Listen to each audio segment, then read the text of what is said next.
Hello दोस्तों, कैसे हैं आप सब। स्वागत है आप सभी का कॉमिक वर्ल्ड चैनल पर। तो चलिए दोस्तों शुरू करते हैं राज कॉमिक्स में बांकेलाल सीरीज का अगला कॉमिक विशेषांक चटनी स्वयंवर।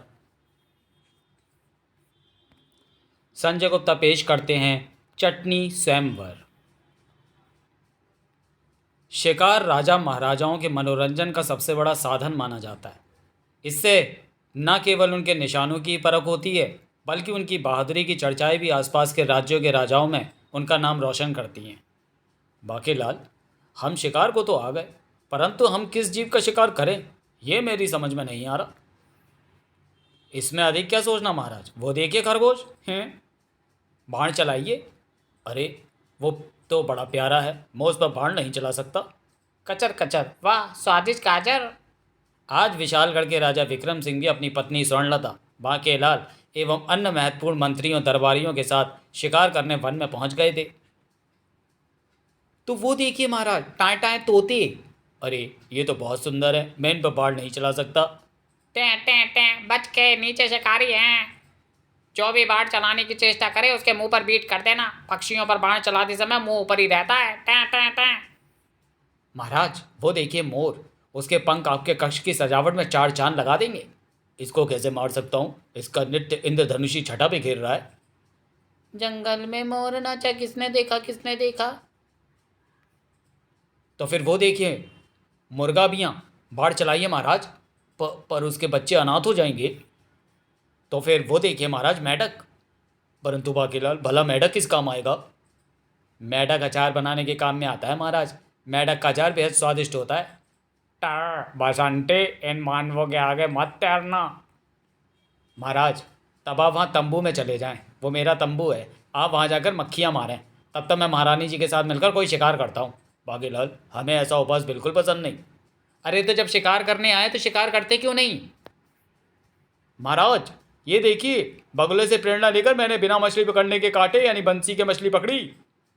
बिना बंसी के? तो फिर बगुले क्या कर रहे थे। क्वाक क्वाक, दे मेरी मछली, मेरी चौंस से गई तो क्या तेरी हो गई। अरे अरे, मेरी मछली बगुला ले उड़ा। कोई बात नहीं सेनापति मरकब सिंह, तुम और पकड़ लेना, नदी में बहुत सारी मछलियाँ हैं। हाँ, पर ध्यान रखना कोई मगरमच्छ तुम्हारी ताक में न बैठा हो। महाराज, आपका शिकार मिल गया। अच्छा, कहाँ है शिकार। वो रहा। ये तो कोई राक्षस है, राक्षस इधर ही आ रहा है। मुझे तो लगता है कि वो हमारा नहीं बल्कि हम उसके शिकार हैं। राक्षस पास आ गया था। यहाँ पर तो कोई मूछ वाले मानव है। मैं हूँ मूछ पछाड़ राक्षस। राक्षस होकर भी मेरी बचपन से मूछें नहीं है। मेरी माँ कहती थी जब मैं पैदा हुआ था तो एक शैतान बिल्ली मेरा मुंह चाट गई थी, जिससे मेरी मूछें नहीं होगी। इसलिए मुझे मूछों से नफरत है। अब केवल मूछ वाले मानवों का ही शिकार करता हूँ।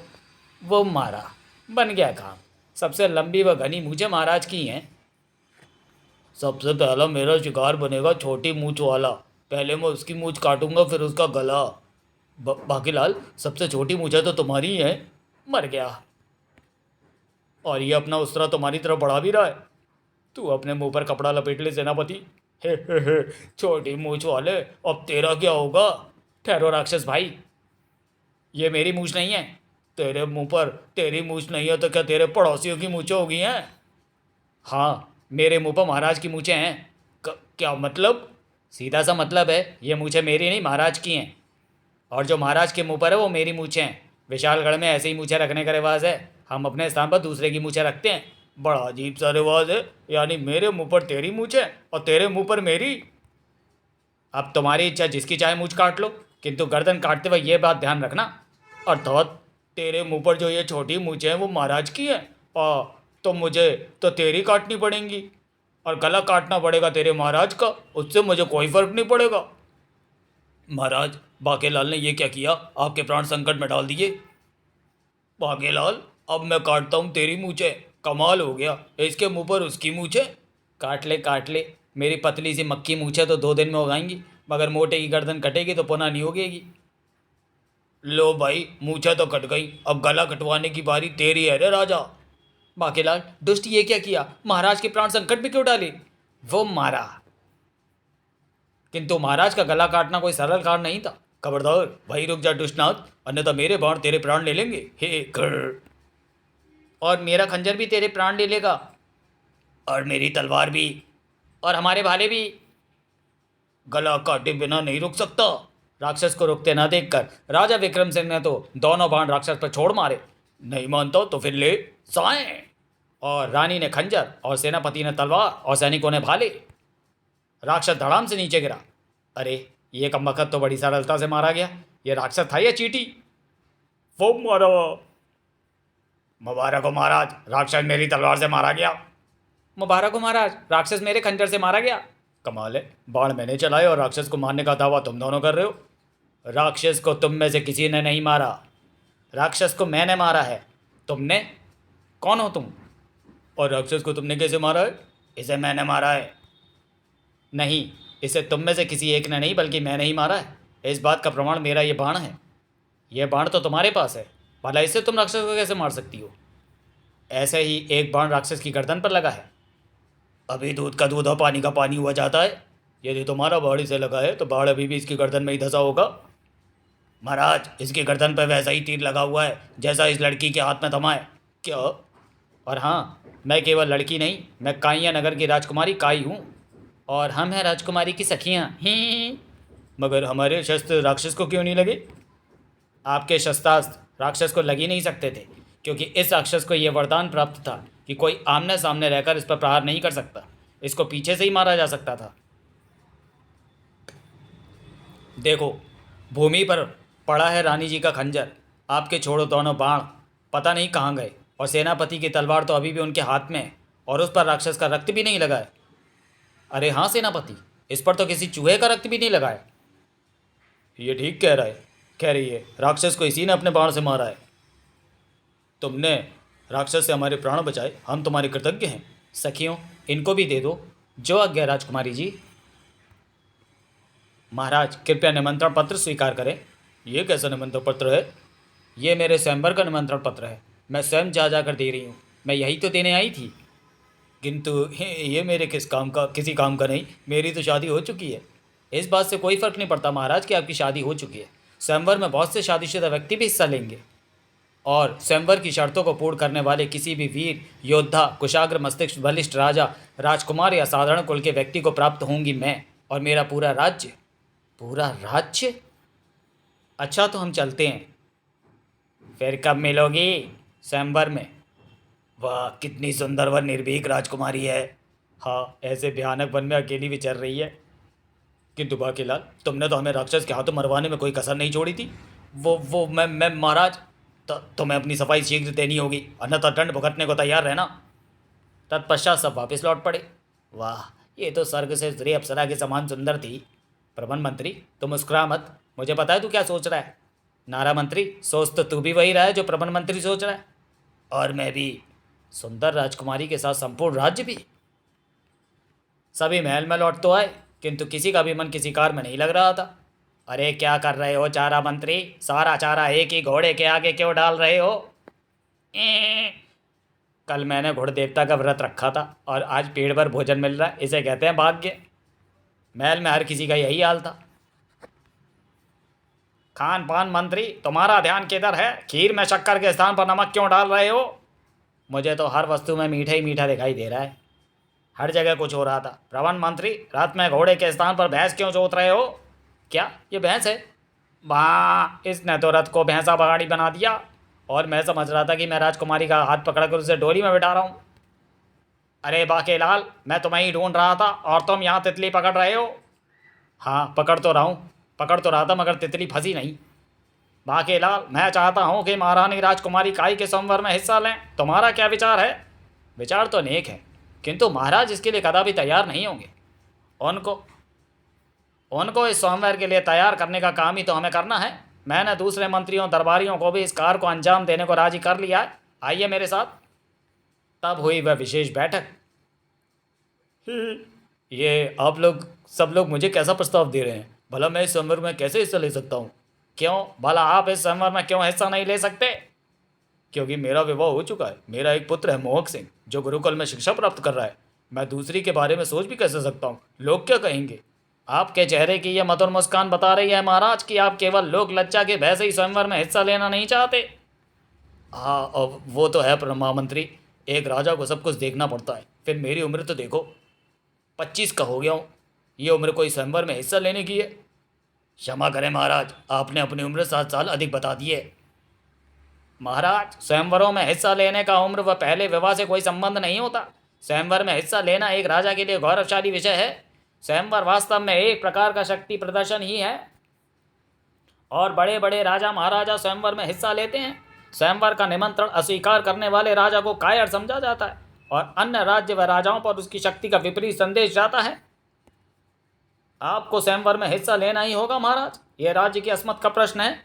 किंतु शेष मंत्रिमंडल एवं बाकेलाल तो कुछ कह ही नहीं रहे। आपका निर्णय सेना को पर महाराज, मोटे हाँ मत कहियो। आप जो फैसला लेंगे हमें मंजूर होगा, किंतु मन से मंजूर नहीं होगा।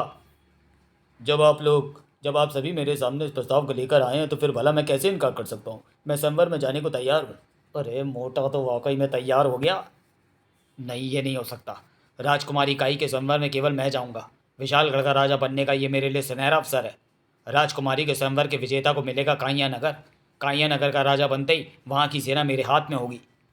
तब काइया नगर की सेना के साथ मिलकर मैं विशालगढ़ पर चढ़ाई कर दूंगा और विशालगढ़ को भी जीत लूँगा। इस प्रकार मैं बन जाऊँगा विशालगढ़ का राजा। किंतु ये नामुराद राजा विक्रम सिंह मेरे सारे मंसूबों पर पानी फेर देगा। उसको सीधा करने का उपाय मेरे पास है। पंछी बनूँ, उड़ती फिरूँ, मस्त गगन में, आज मैं आज़ाद हूँ दुनिया के चमन में। महारानी जी, आपको अपने मायके अर्थात राजा चंदन सिंह के घर का रास्ता याद है या भूल गई? बाकेलाल, मैं तुम्हारे कथन का अर्थ समझी नहीं। बाकेलाल द्वारा विक्रम सिंह के स्वयंवर में हिस्सा लेने की वाली बात सुनते ही रानी का माथा ठनक गया। क्या स्वयंवर के बहाने महाराज दूसरी शादी करने के चक्कर में? मैं तो आपका भला चाहता हूँ इसलिए आकर बता दिया। यदि ऐसा हो गया तो फिर आप पर कटे पक्षी के समान महल के किसी कोने में पड़ी होंगी, या फिर हो सकता है कि महाराज आपको अपने मायके ही रवाना कर दें। ऐसा नहीं हो सकता। मैं महाराज को स्वयंवर में हिस्सा नहीं लेने दूंगी। ना माने तो भले ही उनके वस्त्र फाड़ देना, इस मामले में ढिलाई ठीक नहीं होगी। और फिर शीघ्र ही, अरे महारानी ये क्या, तुम श्वेत वस्त्रों में, तुम्हारा साज श्रृंगार कहाँ है? साज श्रृंगार पति परमेश्वर के लिए किया जाता है। सुंदर परिधान भी सुहागनों को ही शोभा देता है। मैं तो विधवा हो गई। महाराज, और बाल काले करूँ या नहीं? उनके बुढ़ापे की सफेदी पर खिजाब अवश्य लगाओ दास, अन्यथा पुत्री की आयु की युवा राजकुमारी के स्वयंवर में ये किस प्रकार जा पाएंगे। हाय मेरे कर्म फूट गए जो मुझे ऐसा पति मिला। रानी कहाँ जा रही हो? मैं मायके चली जाऊंगी, तुम देखते रही हो अपने भाइयों के पास। मेरे सातों भाई अब आपको राजकुमारी काई के स्वयंवर में लेकर जाएंगे। वो तो बड़े जालिम है। तुम्हारे भाइयों के पास जाने की क्या आवश्यकता है महारानी? वो भाई नहीं 7 वार हैं, सोमवार से लेकर रवि तक। एक भी पड़ा तो मुझ पर भारी पड़ेगा। उन्हें क्यों परेशान करती हो? मामला यहीं पर सुलझा लेते हैं ना। अब मैं तो बस यूँ ही मंत्रियों की बातों में आ गया था, परंतु तुम कहती हो तो मैं स्वयंवर में आने की योजना स्थगित कर देता हूँ। मैं तो मंत्रियों से पहले ही कह रहा था कि मैं 35 साल का हो गया हूँ, मुझे स्वयंवर में जाना शोभा नहीं देता। मेरे बदले बाकेलाल चला जाएगा। तुम्हारा क्या, महाराज स्वयंवर में नहीं जा रहे? और ये समाचार जंगल में आग की तरह पूरे महल में फैल गया और उनके बदले अब बाकेलाल जाएगा। इस स्वयंवर में केवल बुद्धिमान लोग ही जा सकते हैं और मैं बाकेलाल से कम बुद्धिमान नहीं हूँ। आखिर नारा मंत्री हूँ, स्वयंवर में मैं जाऊँगा। ताकत में मेरा कोई सानी नहीं। स्वयंवर में जाएगा विशालगढ़ का इकलौता सेनापति। स्वयंवर में जाने का मेरा बाग साफ हो गया। मोटे विक्रम ने मुझे बुलाया। यह अन्याय है महाराज, हमारे गुणों की अनदेखी की जा रही है, हमारे योग्यताओं की तौहीन की जा रही है। बाकेलाल, इनका कहना है कि ये सब भी स्वयंवर में जाने की योग्यता रखते हैं। ओह, किंतु महाराज स्वयंवर में हम सब एक राज्य का प्रतिनिधित्व नहीं कर सकते, किसी एक को ही जाना होगा। वो एक मैं हूँ। इसका एक ही हल है, विशालगढ़ की ओर से स्वयंवर में भेजे जाने वाले व्यक्ति का चयन करने हेतु कोई प्रतियोगिता रखी जाए। इस प्रतियोगिता में विजयी को ही स्वयंवर में भेजा जाए। यह प्रतियोगिता 3 चरणों में होगी: चम्मच अंडा दौड़, तैराकी एवं बल बुद्धि परीक्षा। प्रत्येक प्रतियोगिता के 10 अंक होंगे। तीनों प्रतियोगिताओं में सर्वाधिक अंक एकत्रित करने वाले को विजेता समझा जाएगा। बाके बेटा, किसी भी सूरत में तुझे ही सर्वाधिक अंक बटोरने होंगे। तो सर्वप्रथम आरंभ होती है चम्मच अंडा दौड़। इसमें मुर्गी के अंडे को चम्मच में रखकर और चम्मच के पिछले हिस्से को मुंह में दबाकर दौड़ पूरी करनी होगी। जिसका अंडा फूटा वो प्रतियोगिता से बाहर हो जाएगा। सभी प्रतियोगी तैयार हैं? दौड़ आरंभ करो। मुझे अपना सारा ध्यान चम्मच और अंडे पर केंद्रित करना होगा। यह दौड़ मैं ही जीतूंगा। इतनी आसान सी प्रतियोगिता भी मैं न जीत पाया तो मुझ पर लानत है। ही लो, प्रवन मंत्री तो ठोकर खाकर गिर गया, इसका अंडा भी फूट गया था। कुड़ कुड़ कुड़ कुड़ कुड़। मुझे अपना ध्यान पाँव पर केंद्रित करना चाहिए था। अरे खान पान मंत्री के मुंह में दबे चम्मच में से अंडा उछल कर गिर गया। मंत्री जी अंडा पकड़िए, अन्यथा गिरकर टूट जाएगा। लो, नारा मंत्री के चम्मच से भी उछल गया अंडा। बेड़ा गर्क तड़ाक। सेनापति जी, आपके चम्मच से अंडा गिर चुका है, अब क्यों दौड़े जा रहे हैं? यह तो युद्ध से लड़ने से भी कठिन काम था। बाकी लाल का अंडा गिरा या नहीं? अरे बाकी के चम्मच से भी अंडा गिर गया। बेशक अंडा गिर जाए पर मैं ही जीतूंगा। बाकी लाल का अंडा गिरकर भी नहीं टूटा। तड़ाक। बाकी लाल पुनः अंडे को चम्मच में रखकर दौड़ रहा है और इस प्रतियोगिता का विजेता रहा बाकेलाल। बाकेलाल, तुम पहली प्रतियोगिता में विजयी होकर 10 अंकों से अपने बाकी प्रतिद्वंदियों से आगे हो गए हो। बाकेलाल, मुबारक हो। तुम्हारा अंडा चम्मच से गिरने के बाद भी क्यों नहीं फूटा? वो उबला हुआ था। वाह, इसी को कहते हैं कुशाग्र मस्तिष्क, जिसने युक्ति लगाकर प्रतियोगिता में विजय प्राप्त की। अब दूसरी प्रतियोगिता कल प्रातः होगी। वह प्रतियोगिता मुझे ही जीतनी होगी, अन्यथा मैं 20 अंकों से पिछड़ जाऊंगा। अगले दिन। क्या सभी प्रतियोगी तैराकी स्पर्धा के लिए तैयार हैं? हम तैयार हैं। किंतु बाकेलाल ने विलंब क्यों कर दिया? प्रतियोगिता का समय हो चुका है, उसकी प्रतीक्षा नहीं की जा सकती। समय की पाबंदी आवश्यक है। कूदो। ठहरो, हम तो पहले ही ठहरे हुए हैं। क्यों, क्या हुआ? झील में मगरमच्छ है। मगरमच्छ के रहते झील में तैराकी प्रतियोगिता नहीं हो सकती। मगर मैं झंडी फहराकर प्रतियोगिता का आरंभ कर चुका हूं। मगरमच्छ उस किनारे की ओर जा रहा है, शायद वो बाहर निकल गया। हमें झील में देखेगा तो वापस आ जाएगा बेवकूफ़। महाराज, तैराकी प्रतियोगिता कहाँ आरंभ की जाए? बागीलाल को आने दो, तब उससे पूछेंगे। वो मगरमच्छ झील से बाहर आ रहा है। अरे वो तो खड़ा हो रहा है। मगरमच्छ अपनी खाल उतार रहा है। हाँ भाई, खाल तो सांप उतारते हैं। खाल नहीं, कैंचुली बोल।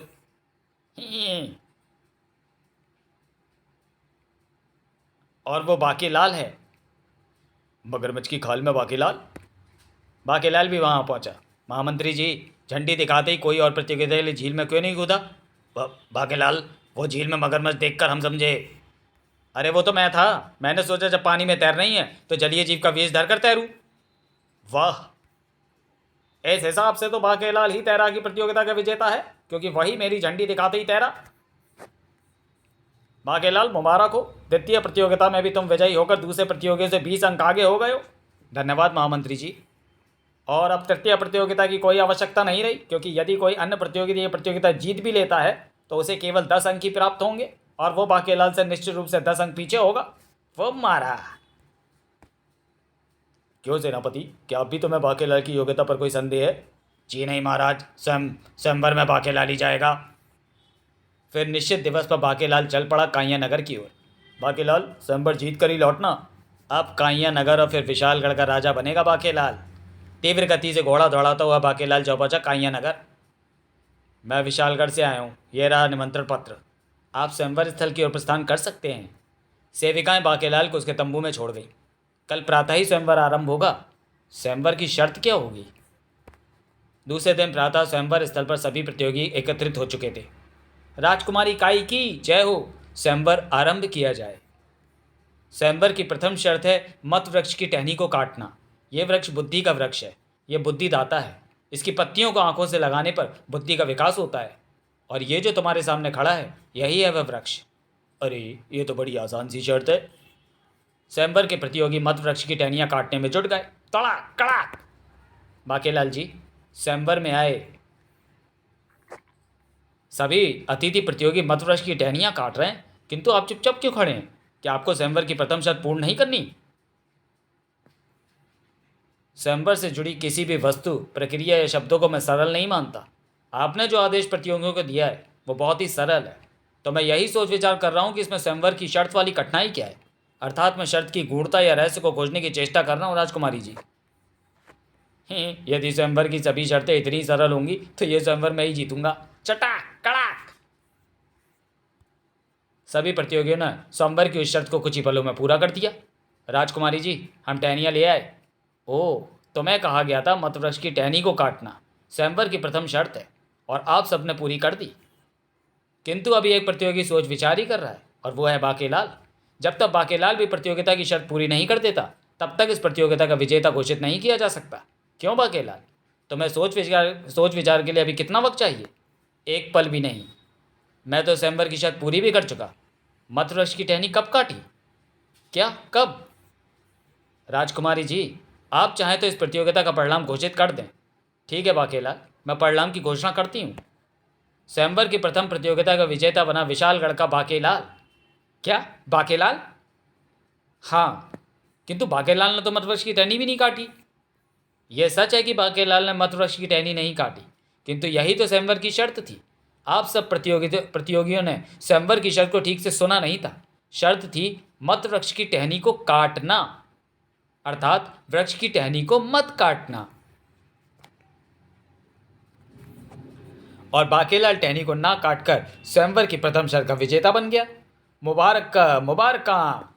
मोटे को मारने की योजनाएं बनाते बनाते मेरा मस्तिष्क भी सोचने लगा है। राजकुमारी जी के गन्ने का रस पीने का समय हो गया है। अगली प्रतियोगिता 2 घंटे पश्चात होगी, तब तक आप लोग विश्राम कर सकते हैं या आसपास के क्षेत्रों में भ्रमण कर सकते हैं। बाकेलाल निकल पड़ा भ्रमण को। अरे वाह, कितना सुंदर दृश्य है। हजारों पक्षियों से भरी झील बेहद मनोरम दृश्य प्रस्तुत कर रही है, किंतु पक्षियों का कलक बड़ा विचित्र है। हाँ, ये पक्षी दुखी दुखी का स्वर निकालते हैं। कहते हैं कभी यहाँ पर राजा दुखी मन का राज हुआ करता था। इस स्थान का नाम था दुखलापुरम। राजा के 100 बलशाली पुत्र थे, किंतु सभी का अंगूठा चूसने की गंदी आदत थी। एक बार शत्रु देश के राजा एक बार आजा ने दुखलापुरम पर आक्रमण कर दिया। इस युद्ध में राजा दुखी मन की हार हुई, क्योंकि उसके सभी 100 पुत्र तलवार उठाने की जगह पर अंगूठा चूसते रहे। इस दुख में भरकर राजा ने अपने सभी पुत्रों को उसी झील में डुबोकर मार डाला। कहते हैं ये राजा के पुत्र व उसके वंशज ही हैं जो पक्षियों की योनि में पैदा हुए। इन पक्षियों की विशेषता ये थी कि ये हमेशा दुखी रहते हैं। ये झील कभी सूखती नहीं, क्योंकि दुखी पक्षी हमेशा रोते रहते हैं और उनके आंसुओं से झील हमेशा भरी रहती है। ओह, कितनी दुख भरी कहानी है इन पक्षियों की। मेरे तो आंसू निकल आए। मेरे अनुमान से दूसरी प्रतियोगिता का समय हो चुका है। स्वयंवर की दूसरी प्रतियोगिता का समय हो चुका था। स्वयंवर की दूसरी शर्त है बिना रथ बांधे एक साथ 4 घोड़ों की सवारी। एक साथ 4 घोड़ों की सवारी? एक साथ 4 घोड़ों पर कोई कैसे बैठ सकता है? सॉरी, यह सोचने का काम आपका है। पेश है 4 घोड़े। मैं तो एक पर भी ठीक से नहीं बैठ सकता। प्रतिस्पर्धा आरंभ हुई। एक पाँव एक घोड़े पर, दूसरा पाँव दूसरे घोड़े पर। यह तो 2 घोड़ों की सवारी हुई, जबकि करनी है 4 घोड़ों की सवारी। बताओ, लोग हमारी पीठ पर बैठते हैं, यह खड़ा है। अरे, वो 4 घोड़ों की पीठ पर लेट गया है, पर सवारी होगी या नहीं ये तो घोड़ों के दौड़ने पर ही पता लगेगा। मगर घोड़ों के ऐड लगाते ही ये तो होना ही था। तुकुड़ तुकुड़ तुकुड़ तुकुड़ आ! बाकेलाल, क्या तुम बता सकते हो कि 4 घोड़ों की सवारी किस प्रकार से होगी? वही तो सोच रहा हूँ। ओ, सूझ गया उपाय 4 घोड़ों की सवारी का। स्वयंवर की दूसरी प्रतिस्पर्धा में हिस्सा ले रहे प्रत्येक अतिथि की चेष्टाएं असफल हो गई। नहीं, ये तो एक ही घोड़े की सवारी हुई। तब आई बाकेलाल की बारी। बाकेलाल आ गया। ओ, ये तो सचमुच 4 घोड़ों की सवारी कर रहा है। वाह वाह! दूसरी स्पर्धा का विजेता भी बाकेलाल। तीसरी प्रतियोगिता भी तुरंत होगी। प्रतियोगियों को करनी होगी बिन बादल बरसात। बिन बादल बरसात? बरसात तो बादलों से ही होती है, और बादल तो एक भी दिखाई नहीं पड़ रहा। ये कैसी प्रतियोगिता? राजकुमारी जी जानबूझकर कठिन शर्तें रख रही हैं ताकि उन्हें अपना राज न देना पड़े। शायद वो विवाह करने की इच्छुक नहीं है और केवल आमोद प्रमोद के लिए हमें आमंत्रित किया गया है। ये आरोप सर्वथा निराधार है। यदि कोई प्रतियोगी बिन बादल बरसात नहीं कर पाया तो भी मैं इस बात को स्वीकार करके पर्चियां डालकर आप में से अपना पति चुन लूँगी। मैं तो बिन बादल बरसात नहीं कर सकता। मैं भी नहीं। किंतु मैं कर सकता हूँ। ये कैसे करेगा? बाकेलाल पहुंचा दुखला झील में और उसने उड़ा दिए झील में हजारों की तादाद में उपस्थित दुखी पक्षी। अरे, ये तो वास्तव में हो रही है बिन बादल बरसात। दुखी पक्षी हर वक्त रोते रहते हैं, उनके आंसुओं की बरसात हो रही है। अभी होगी बिन बादल बरसात। ये विचार हमारे मस्तिष्क में क्यों नहीं आया? ये प्रतियोगिता भी बाकेलाल ने जीत ली। अब अंतिम प्रतियोगिता बहुत मामूली सी है, और वो ये है कि भूमि आकाश कब हो जाती है। भूमि आकाश तो कभी भी नहीं हो सकती। यह शर्त बाकेलाल भी पूरी नहीं कर पाएगा। भूमि आकाश कब हो जाती है? वो मारा। पता चल गया कि भूमि आकाश कब हो जाती है। दूसरे ही पल बाकेलाल भूमि पर उल्टा खड़ा था, अर्थात सिर नीचे पांव ऊपर।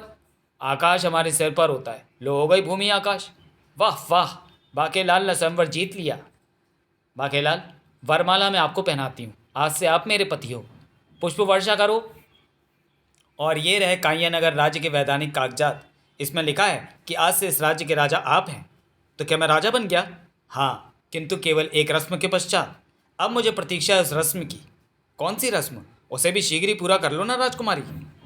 अवश्य बाकीलाल, आओ महल में चलो। हमने कक्ष को सुगंधित पुष्पों व इत्रों से सजाया है।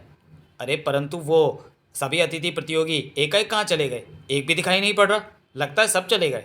उनकी चिंता छोड़ो और अपनी चिंता करो। मेरा मतलब आज हमारी सुहागन रात्रि की है, किंतु वह रात्रि तो सुहाग के नाम से जानी जाती है। हमारे यहाँ इसे सुहागन रात्रि कहते हैं। अब विशालगढ़ भी शीघ्र ही मेरा होगा।